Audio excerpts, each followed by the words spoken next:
Oh, a snap! Jason Paige is in the hit.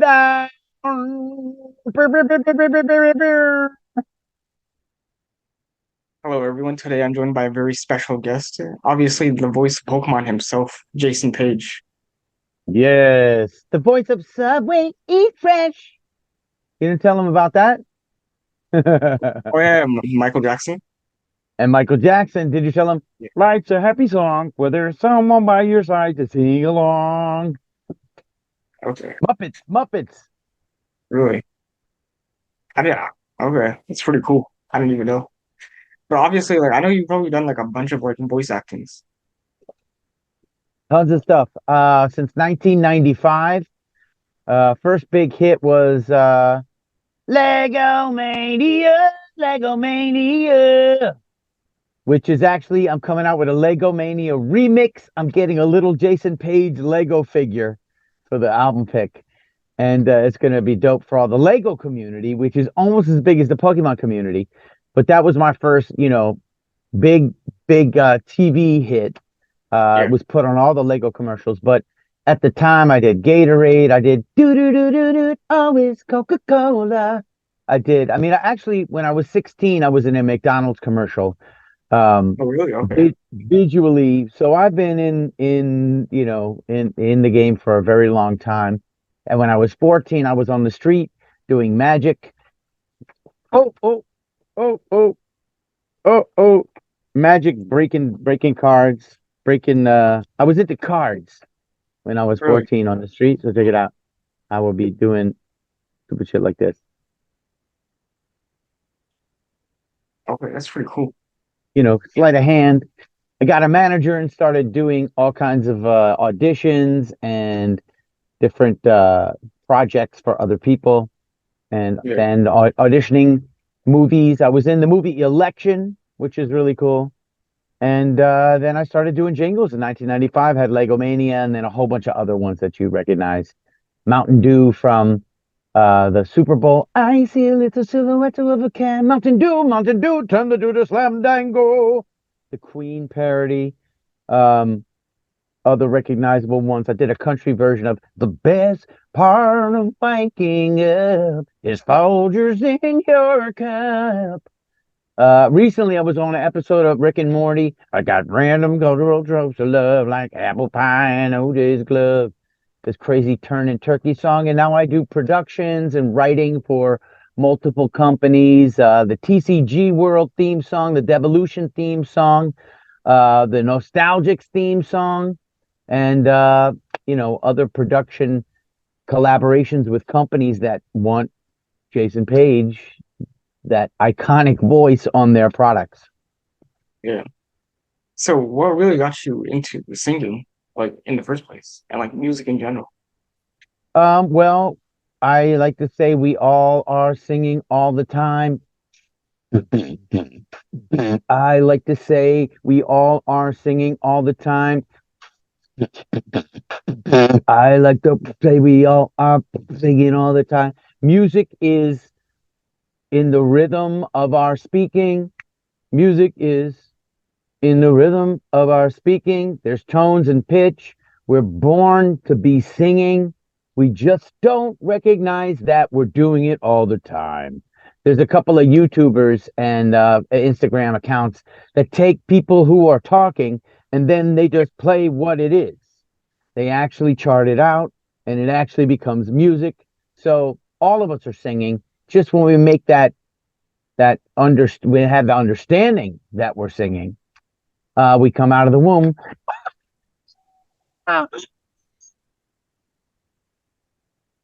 just Yeah. hitting that C sharp. And then we learn, Mary had a little lamb. We learn, Mary had a little lamb, little lamb, little lamb. And we learn A, B, C, D, E, F, G. We're singing from the time we're born through our childhood. And it's really when we get disconnected from singing that is the pivotal moment. When your parents yelled at you for joyfully singing, for expressing yourself in the way that you were led to 100 times, as a child, more, 5 times a day in every school, in kindergarten, in nursery school, in first grade. You're singing the national anthem. Our lives are filled with singing. So Yeah. this question is like, and people always ask me this, and I'm like, it's just so strange that like when did you first get in? When did you first get into singing? Same answer. I sang when I came out of the womb, and then I sang through all of my classes. And then at some point, my mom said, "Shut up, stop that noise," and you stopped singing. So the question really should be reframed. How come your mother never stopped you from singing? Nobody ever stopped you from singing. So, you kept on singing. And really it is true that we are expressing ourselves through tone and through rhythm at all times when we're talking. So Yeah. very interesting. And of course, many cultures have different forms of singing, how they identify it. And some of them sound like talking, and some of them sound in between the pitches, like in Indian music and Asian cultures. They're not on the 12 tone scale. That's when I learned about singing in our Yeah. Western context in the technical form in high school. I went to the High School of Music and Art, and they taught me Yeah. how to get on the grid of the 12 tone scale, which is what all Western music is all about. Yeah. In other cultures, they've got 15, 20 notes within that same 12 tone radius. That 12 tone radius is broken in half steps.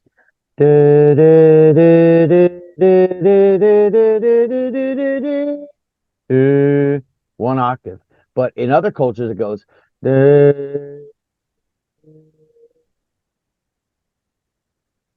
You can't even really hear the difference unless you're trained in Yeah. those other scales. But anyway, it's a loaded question. Yeah. That was true. Well, I guess like obviously you're famous for doing the voice of Pokemon itself, right? And the theme Correct. song itself. Did you think like back then Pokemon would actually become, I believe now it's like a multi-billion dollar like industry, right? So Over $100 billion. yeah. So Yeah, did well, you like think I it said, would get that big?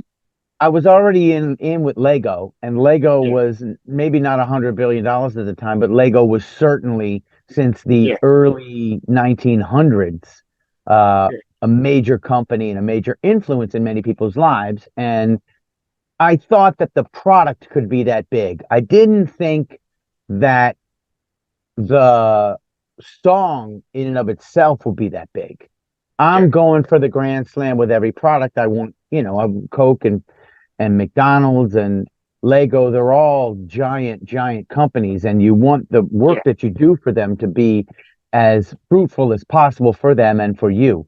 But what's very unique about this is that the song became a single. And once the song became an entity separate from the show, that's the real value. There's very few songs that have superseded the actual show that they represent. And I think this one does because most of it is a general song about being the best. And then they throw that word Pokemon in there. But you can put that Yeah. you could replace the word Pokemon with a lot of things and still have a great song. Yeah. So, like if you think of like Gilligan's Island song. Just sit right back and you'll hear a tale of a fateful trip that started from this tropic port aboard this tiny ship. It's very specific about the ship. Got lost Yeah. on a sailor shore, about the island that they got lost on, and all these very specific things. It can't really exist very much outside of it. But Yeah. Pokemon can exist in so many ways, the song outside of Pokemon. And it does. They're using it for, people use it when they do workouts. They use it on other card breaks. They use it when at the beginning of a boxing match. I sang it when Leonhardt came out at the Creator Clash boxing match. So, the idea that a song can supersede has is it was not, that song from Friends, I'll be there for you. Yeah. That song is a song outside of Friends, and that became big as well. So that was a little more unexpected, but I'm going for the grand slam and expecting everything I do to to reap as much fruit as possible. So like for the song itself, did you actually write the lyrics for it, or were they like kind of given to you? I wrote, yeah, that's the lyric I definitely wrote. I don't know how much of a percentage that is, but the Yeah, song has made, and I don't get credit for that. I wrote a whole bunch of tags at the end. Like they yeah, said, just riff out and do some tags. I went, gotta catch 'em all. Like that's a riff out. yeah, Gotta catch 'em all. Gotta catch 'em all. And then, yeah. And then the very end, gotta catch 'em all. Gotta catch 'em all. Gotta catch 'em all. I did like 10, 11 different tags. I just rip out at the end. And then they pick the one they want and they put it right in. They make sure that it's the right one. And that's good.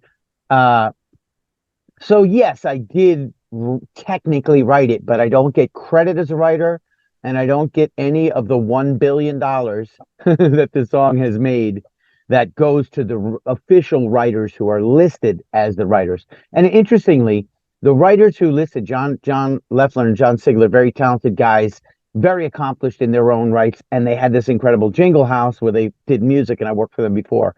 Those guys are the writers technically of it, but when a project comes to a jingle house like rave music, like rave or paradise music, um, it has like instructions of what they want. So the people who gave them the instructions are extremely responsible for the direction of the song, of how it's written, and the taglines. As a matter of fact, even beforehand, the instructions were "Catch 'em if you can, Pokemon." To catch yeah, them if you can. So they already had the instructions to go catch them if you can, which is the yeah. meat of the message. Got to catch them all, but catch them if you can was premature and it didn't work Okay, out. They yeah, sent that back to them and they were like, "Yeah, we like it, but we don't like to catch them if you can." So they sent back the "Got to catch them all." So in the writing process, a lot of other forces determine how a song is written. And, people think that it's just one guy sitting there writing the whole thing, getting it done. It's Pokemon as an ecosystem that has to be defined before they even by the Pokemon company. They've got to yeah, hand it to an English company that's going to do the English dub, and they have to construct a plan of representing that Japanese thing. So they got to take it apart and yeah, say, what's it about?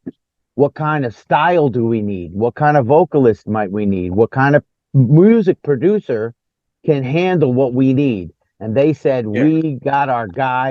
It's rave music. It's John Leffler, John Sigler. Those are the superheroes in the space.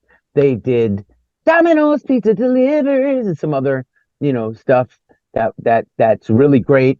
And those guys are the superheroes that can make this thing happen. So they give it to them with instructions, and they go, well, who can we get that's going to fulfill what we need, which is a young rock youthful voice that represents in some way the character of Ash, yeah. through the lyrics being sort of representative of Ash's journey. And that was me because I've done other things for them and they know that I can do the young rock sound. So they called me. And then it's an audition Yeah. to see if they like it. They could have said, "This sucks. We don't like it. We'll get Yeah, somebody else." But they said, "We love it. We just want to change this little piece at the end." yeah. It's actually quite interesting. So, did you ever voice for any other characters in the show? Or I did not, but I did sing another song on the album. I'm on the road to Viridian City. okay, oh That's on the To Be a Master album.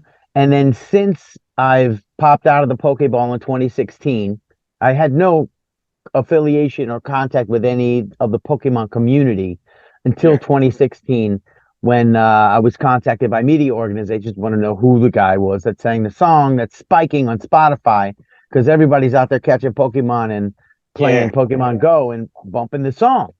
And they were like, "Who's the guy? Who's the guy?" So at that point, I started creating other music for the Pokemon community, like my Pokemon Go theme song, the Detective Pikachu unofficial theme song I wrote.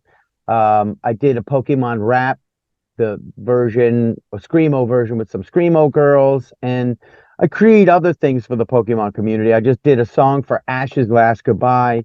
So Oh yeah, saw that one. Pokemon, the community, the actual company have the doesn't have enough money to hire me, Yeah, basically. Or their offers are, lowballing what I actually get as a professional in the industry.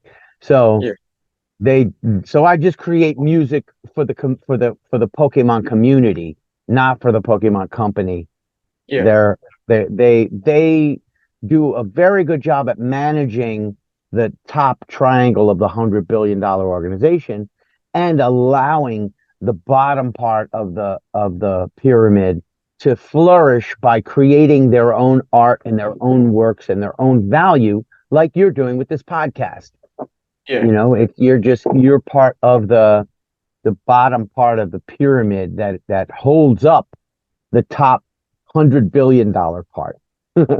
yeah, And they manage it by encouraging people to create their own works and to create their own products and to create their own events and to create their own games and to create their own music and art and cosplay and all these other amazing things that people are doing out of their love for Pokemon. So this bottom part of the pyramid is is built with love, and the top part is this business that holds the love together and yeah, generates the love and directs the love and keeps the love alive, which is really cool. And I whoever's managing the Pokemon Corporation is doing an incredible job.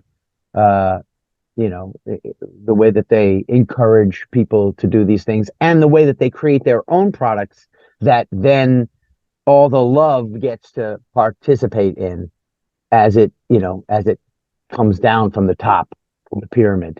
okay.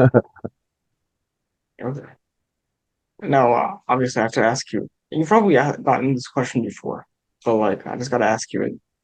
What is your, like, personally, what is your favorite Pokemon? I don't have favorites. I have experiences. When you lock yourself off into a favorite, you've avoided all the other incredible nutrients that all the other Pokemon can bring. Just like a food. If you get only one food that, oh, I love cheeseburgers, and you only eat cheeseburgers, or you eat them most of the time, then you lose all the other nutrients that you need to be a healthy individual. You lose all the other knowledge that all the other Pokemon can bring. You lose all the other power and influence and energy that the other Pokemon can bring. And the cheeseburger or the one Pokemon that you like so much, it's not always the same. Yeah, There's some really busted Gengars, even though I like Gengar. Some of those Gengars are not good. And sometimes Gengar isn't the right choice. yeah, So going with your favorites are a way to selectively limit your experience and keep you locked into a limited viewpoint. And I like yeah, to say I have experiences with all of the different Pokemon, not favorites. Like, yeah, like my experience with Mr. Mime in that last episode when he was sweeping the yard. I was yeah. like, that's cool. That hit me. Like I'm not gonna say, is Mr. Mime my favorite Pokemon? No, but I had a good experience with him in that movie, in Yeah. that show. Yeah. Obviously, I think back then they only had like 150 Pokemon, but now it's a lot more. It's like, Yeah. yeah, I believe isn't it like past 1,000 now at this point? I don't know the exact number, but I know there's over Yeah. 40,000 unique Pokemon cards. So I think "gotta catch 'em all" is a great phrase, but they might need to go back to "catch 'em if you can," because you absolutely can't though, because they keep on releasing more and new ones. And there's these special cards that I see brought to me at events that are really really interesting. Some of them are like game cards that they give to the winners of tournaments and stuff, tournament cards and special select art cards, and they're just really cool. So even beyond the normal Pokemon sets that they release, they've got these other cards floating around. And then there's these old school ones that are like the lenticular ones, and then they came with stickers, and then the tops ones, and then there's just so many cards. It's incredible. And we've got my own cards and people that make their own Pokemon style cards like me, that are all over the place as well.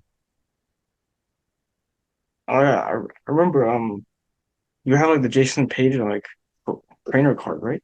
I believe old trainer That's it. card. That's it. Yeah, Yeah. I thought to myself, how many Pikachu cards are there in the world? Like just the one regular base set, first Pikachu, the fatty Pikachu, yeah, like that artwork.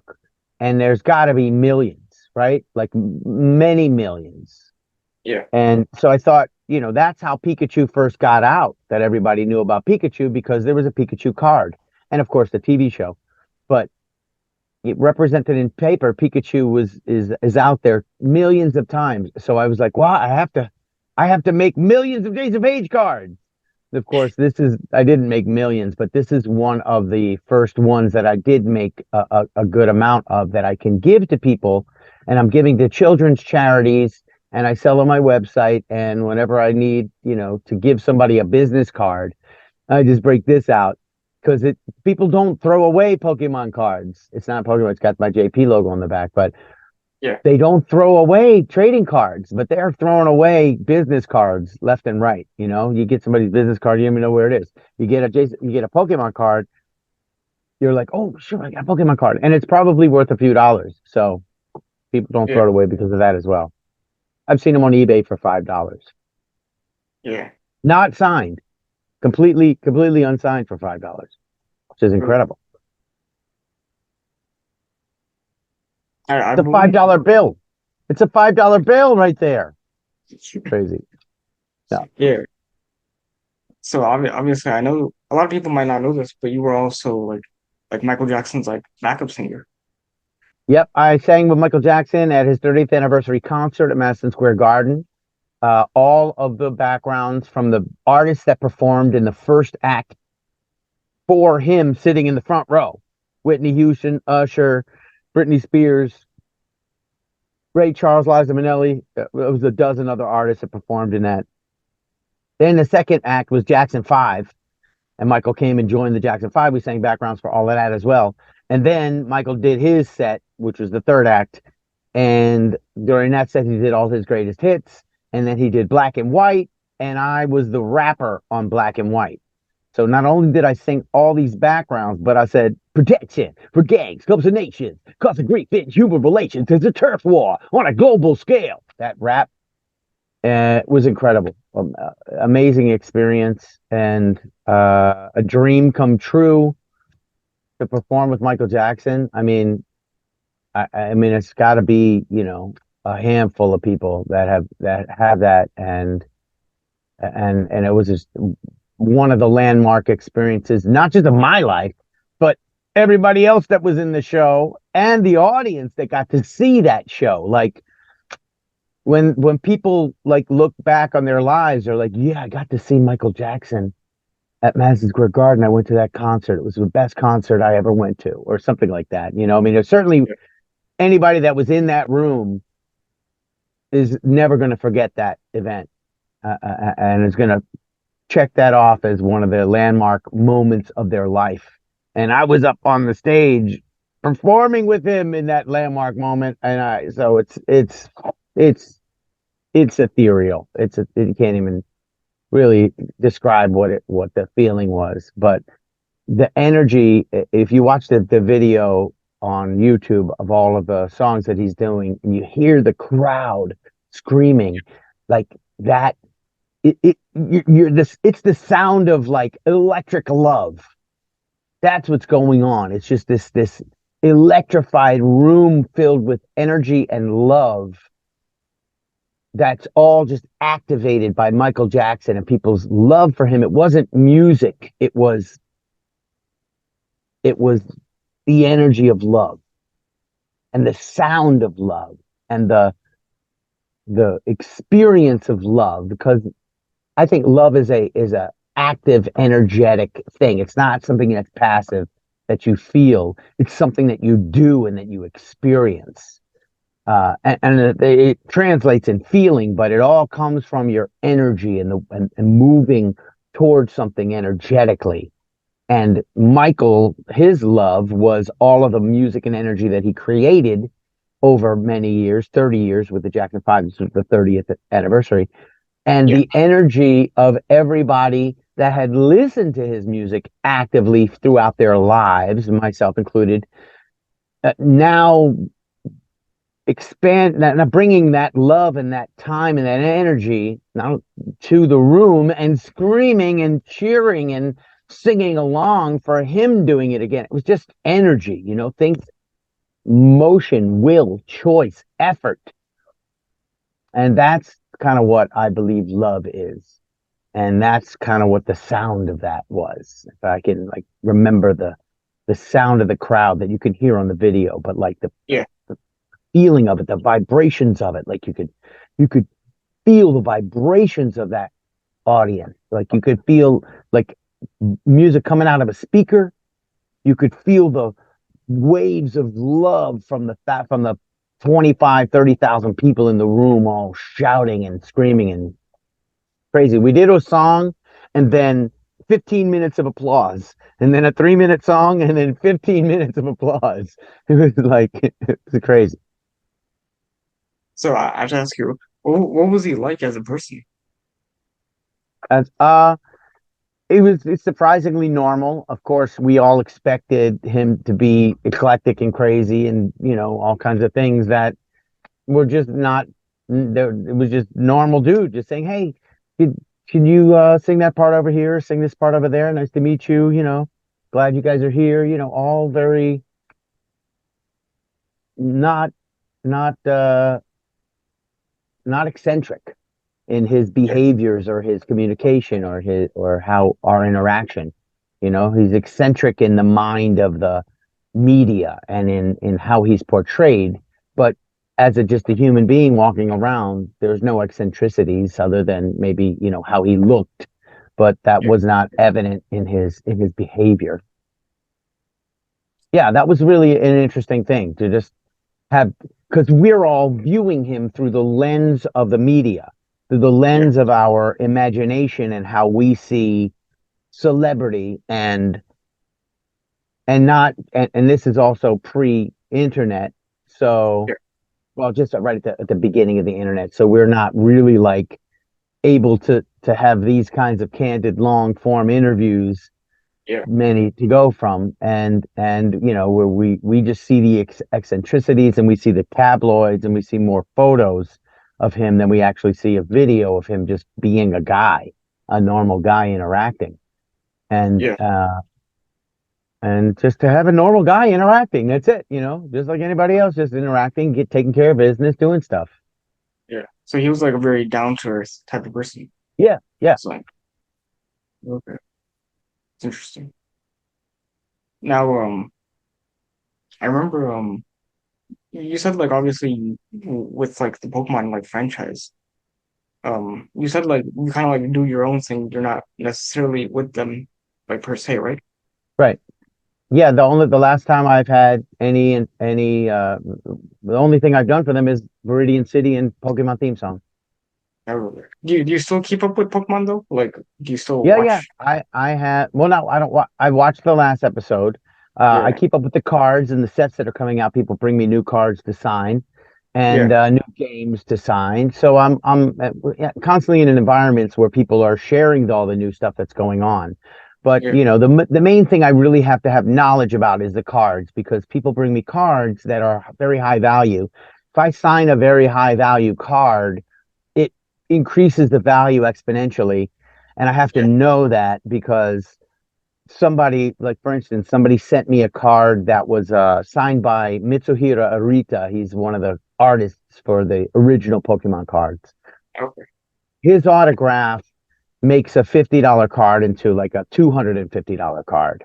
okay. So Yeah, somebody sent me one of those cards, and before, this is a while back, before I really understood what I was doing, um, and said, "Can you sign it right above Mitsuhiro Arita?" And I was like, "Okay, sure." So it was in a slab, actually, in a graded slab, which is a plastic case that grades and authenticates that it's actually that person.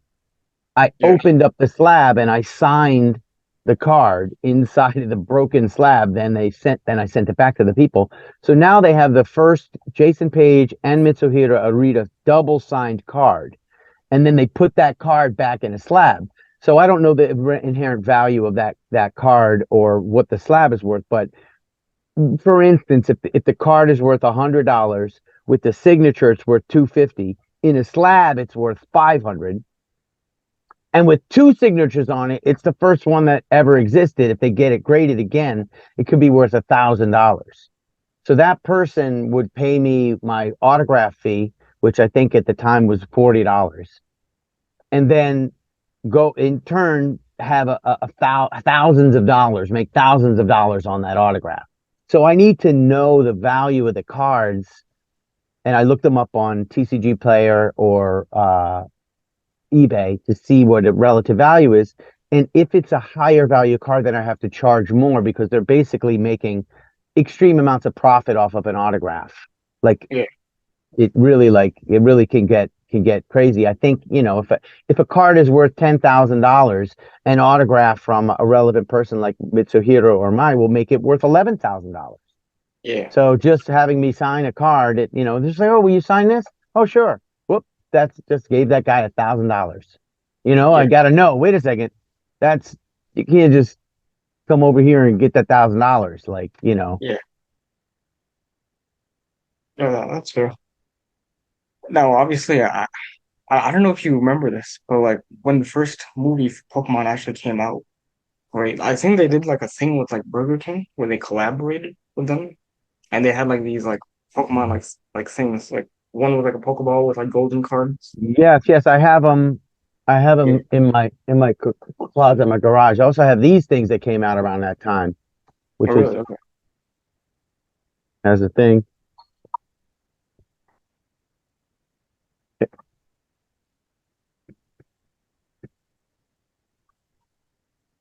When you walk by it, it does that. You can hit the button and just do it. But when you walk by it, it does it too. It's a room greeter. These used to be in Blockbuster Video, Oh, and really? I've been bringing them around to events and I sign it. And this is about a $500 item now Oh, wow. Okay. with a Jason Page autograph. That is. Yeah. So yeah, got to know that the Burger King ones I sell for about $100. They cost about $25 to $30. Yeah. Uh, you can find, and then there's a whole set. If you have the whole set, then it's worth more. Yeah. I remember they also had like the regular cards outside of that, but first movie cards, kind of. Yes, yes, the movie Yeah. cards from Yeah. Mewtwo Strikes Back. I think that's what it was. No, I no, think that was the it was that the was the first it second, was the right? first one. Yeah. Yeah, yeah. Yeah, that one. Yeah. I remember I have like a bunch of those, but like luckily like none of them are like cut because you can take them out. Or the way they would give it back then is Yep, like they would like give it out to people. But I had to yep. like it's still like stacks of them. Dude, you got to get those things graded. Send them Yeah. away to get a grade. If they're in perfect condition, Yeah. you send them to me first, and I autograph them. Now they're generally worth less than 500. So if it's less than 500, you pay a normal autograph fee, and then you send them in to get graded, and then they're worth more money, and they're protected in a graded slab, and then you can give them to your kids, or Pokemon cards have outperformed the stock market. Oh, really? Okay, okay. It's pretty cool. Yeah. So, obviously, like before we end off, do you have anything you want to say? Uh, if they were gonna be aired within the next day or two, I'm going Yeah. to the National Card Show in Chicago. It's the first time a Oh, Pokemon really? Okay. signer is at the National Sports Card Show, but it's a giant, giant event, Tuesday through Sunday. I'm going to be signing from Thursday to Sunday, but I'm doing a PokeParty, which is a basically just a Pokemon themed party where people will dress up in cosplay, and I've got Yeah. a couple of rappers joining me. I'm going to be DJing. We're going to be doing a pack break, vintage pack breaks. We're doing giveaways at a place called King's Dining and Entertainment in Chicago, right across from where the Chicago National Card Show is. And I'm the first Pokemon signer at this event, so you guys can even though it's a sports card show, there's still a whole bunch of Pokemon cards there. So people will be coming there to see the best Pokemon cards in the world, getting them signed, and coming to the Poke Party on Wednesday, which is going to be dope. You know, it's actually funny. I actually used to live in Chicago. Oh, cool. Tell your friends, tell all your people. If you reach out to your networks in Chicago, tell them to come to pokeparty.com and come on down. It's gonna be great. Yeah. No, I'll let people know for sure. Cool, dude. Yeah. And everything else you can get on my socials, Jason Page or Gmail Jason Page Instagram, Jason Page or gmail.com if you need to send me business inquiries Yeah. or Jason Page show on Twitter and Jason Page on TikTok, Jason Page on Facebook, Jason Page on YouTube. Let's go. Yeah. So for everyone that enjoyed the content, please like and subscribe and hit that bell notification. And until next time, peace. Rock and roll.